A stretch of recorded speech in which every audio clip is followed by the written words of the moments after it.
It all began when I met Felix, my husband, at a wedding when we were both just 22. I still remember the instant spark when our eyes met across the room. There was something in his gaze that made my heart flutter, and I could tell from the way he looked at me that he felt it too. After the wedding, we spent the following day together at the park, talking, laughing, and getting to know each other. What started as a simple connection soon blossomed into something much deeper. Felix was everything I had ever dreamed of in a partner. He was kind, smart, strong, and incredibly caring. I quickly realized that I had found my soulmate. We spent the next year falling deeper in love, building a life together. Felix was always there for me, providing unwavering support, helping me through difficult times, and being the rock I never knew I needed. He became my everything, and I couldn't imagine life without him. A year later, we made the decision to move in together, and another year after that, we got married. Our wedding was a beautiful day filled with love and joy, and I felt like the luckiest woman alive. However, as with any relationship, our journey wasn't without its challenges. Felix worked tirelessly to provide for us, and we both pitched in with the household chores. But despite our best efforts, we began to face financial struggles that slowly started to put a strain on our marriage. The stress of bills, debt, and the constant pressure of everyday life led to more and more arguments.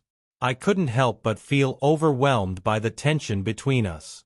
One evening, during a particularly heated argument, I decided to leave the house. I couldn't bear the constant fighting, so I took a 2-week break from our home. Felix, who was usually the calm and reserved one, didn't reach out to me during that time. My pride kept me from reaching out to him either. In that moment of anger and hurt, I thought that maybe the space would do us good. During those 2 weeks, I sought comfort from someone unexpected. Felix's best friend. Had always been there for me, and during the time we spent together, our conversations began to grow deeper. One thing led to another, and before I knew it, I found myself in bed with him.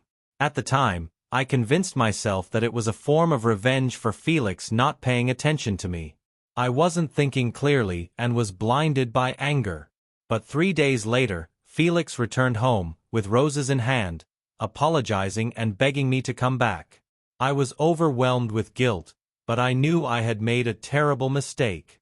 The damage had already been done. We tried to move past it, and things seemed to improve for a while.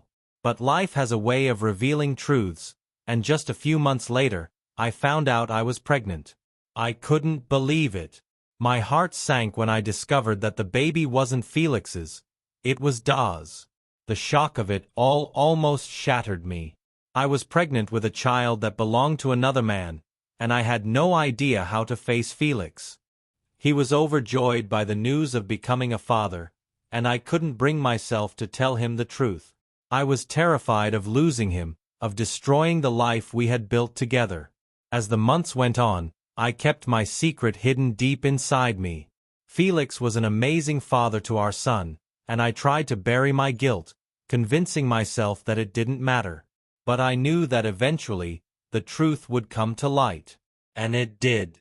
One day, Felix found some unsent letters I had written to Da, a painful reminder of my betrayal. He didn't say anything at first, he just stood there, staring at the letters with an unreadable expression. I couldn't hold it in any longer, and I broke down. I begged him for forgiveness, but he didn't say a word. He just sat down, his face full of pain, and began to cry. That moment hit me like a ton of bricks. It was in that silence that I truly understood the depth of my betrayal and the hurt I had caused. Felix left that night, and I was left alone, consumed by the consequences of my actions. It's been 2 months since that day, and I've been doing everything I can to make amends, though I know the road to forgiveness is long. Felix hasn't filed for divorce, and he still communicates with our son, but the tension between us is palpable. I know that I have to live with the regret of what I've done, but I can't help but wish for things to go back to the way they were before. Who later discovered the truth about the paternity of our son, offered to help raise the child, but I refused. I couldn't bear the thought of him being involved in our lives anymore. I loved Felix and wanted him to be the father in our family, even if he didn't know the truth. De tried to send money to help, but I declined it. Eventually, De disappeared from our lives, though he and Felix remained friends for a time. But once the truth was revealed, that connection was severed as well. The weight of my actions became even heavier when I realized that I had not only betrayed Felix but also shattered the lives of others. My best friend, who had always been there for me, was devastated when she found out. Her marriage ended in divorce, and her life was torn apart. She left me, never to forgive me, and our friendship was destroyed. Her 2 young daughters now had to live without the father they adored, and I knew I was responsible for all of it. The aftermath of my betrayal has haunted me ever since. Felix has been an incredible father, but I see the toll it's taken on him. He's aging faster than he should, and his health has started to deteriorate. The stress and heartbreak of everything that's happened have caused him to suffer, and I feel powerless to stop it. My son, too, has changed. He started acting out in ways I couldn't understand, and the joy he once had in life seemed to fade. He turned to unhealthy coping mechanisms, drinking, smoking, and staying out late, and I could only watch as he spiraled. Felix's health problems have only worsened. He was hospitalized for what seemed like a heart attack, though the doctors said it wasn't. He's been placed on medication, and his doctors warned him to avoid stress, but that seems impossible with everything that's been happening. Every day, I see him suffer, and I feel the weight of my actions bearing down on me. I can't undo what I've done, but I can only hope to make things right in whatever way I can. Felix still hasn't given up on me. He's still here, supporting me, and trying to make our family work. But I know that things will never be the same. The damage I've done is irreversible, and I have to live with the consequences of my choices. I can only hope that one day we'll be able to find peace and healing, though I'm not sure if that's possible.